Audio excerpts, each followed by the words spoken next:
of behavior. Part 1. Level C. Deep structure of emotion. It was very difficult to control and raise Mofiz. His brother, MD Shajad, tried to keep him safe in a soil-made room. Before locking him inside, his elder brother gave him some chocolate made of sugar and deep-colored, shaped like a coin and placed on the head of a bamboo stick. When they came back from their work, they checked whether Mofiz was sleeping or playing. If the door was opened carelessly by anyone, Mofiz would quickly run out to find an open place, but when his brother opened the door, he could easily catch him and carry him on his shoulders to the pond because they bathed together.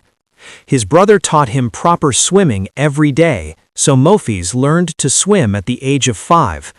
In the very difficult natural environment, Mofiz was raised carefully, even though he was a daredevil. After a few days, his brother realized that Mofiz was starting to understand things, how to keep his lesson books, how to go to his classroom, how to sit on the short branch, and how to place his books on the long branches. But after the tiffin bell rang, no one could find him. If someone followed him, they would see that he came back from deep, thick shrubbery where foxes lived, making noise and sometimes fighting. Sometimes he went to the edge of the pond, but he always returned before the end of tiffin. Slowly, he was entering a more understandable stage. He was learning how to adjust to his environment. However, his speaking was improving very slowly. Sometimes he spoke in broken words, and sometimes he could not express full sentences.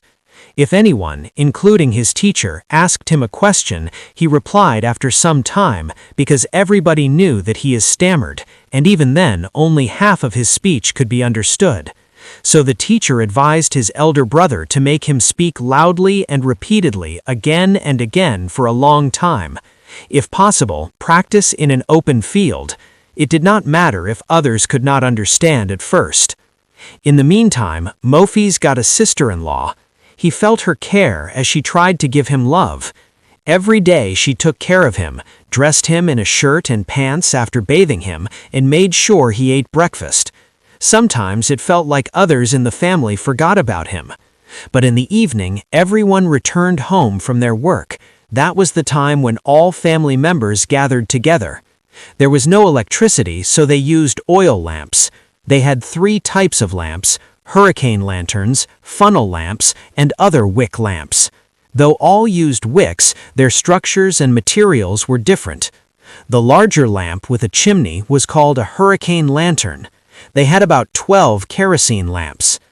They had a long balcony with many straw mats.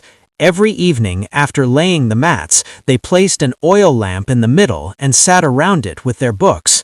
But Mofiz sat alone with one lamp because of his mischievous nature. His reading place was on the east side balcony, which was small. The west side balcony was much larger, where 3 other brothers sat.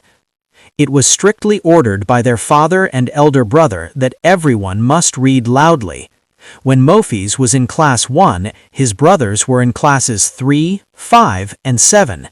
This system influenced everyone. The age difference between siblings was at most 2 years, so books did not need to be bought repeatedly. Only the one who passed class 6 needed new books. This system was very effective for the family, and often they did not need to buy new clothes either. However, it became difficult to continue education after primary school. Mirat village had no high school. The nearest high school was about 3 kilometers away. This distance was not long if there had been a good road, but during the rainy season, the path went under floodwater. After 6 months, when the path reappeared, it was covered with snail shells, dead crabs, snakes, fish, and other remains. The area was filled with water hyacinths and water plants. The path became muddy and slippery with earthy smell, making it very difficult to walk. If any child of the Mirat village wanted to continue studying, they needed to overcome these challenges. During the rainy season, they needed boats to attend school. After the floodwater drained, boats could not be used because the ridges of the paddy fields rose above the water. At that time, Mofiz heard that a fight for freedom had started. He did not understand it, but he felt curious. He tried to understand by asking questions to his elder brother. This was about 3 or 4 months after he had started primary school. Mofiz knew he was in class 1, learning the alphabet. He had only one book and a black-colored slate made of soil, along with a soil-made pencil. After writing, it could easily be erased and used again. Mirat village was surrounded by water bodies. It was the rainy season and all agricultural fields were submerged. The water reached their home. Sometimes Mofiz sat near the edge and watched the waves. When the wind became strong, the waves grew higher. Sometimes foam formed and the water made loud sounds. He also noticed many water hyacinths near their home.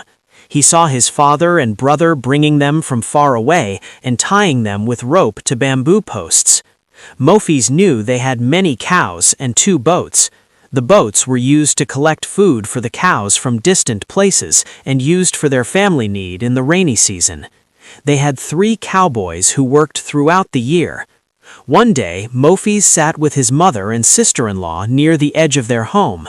He still remembered his question about freedom. He asked his sister-in-law what freedom and fighting for freedom meant. To him, fighting meant playing with his friends, MD Sansu and Akram. Sometimes they fought while playing games like football, jumping, or marbles. His sister-in-law tried many times to explain, and he heard similar explanations from his father and elder brother, but he could not fully understand. Finally, his mother told him, "You will not understand until you become mature." This story is based on real life, and it will continue in many levels and parts, so wait for the next part. Special note. If a family conspiracy has touched you, remember, family conspiracy never means you are weak or powerless. No one makes a conspiracy against those who are weak. It means you are visible, you are noticed, you are important. At least you are strong. That is why the conspiracy is centered around you. Your silent strength, your growth, and your determination will take you to such a height where no conspiracy can touch you, where you can simply observe and smile. In campaigning of Mirat Creative Agencies.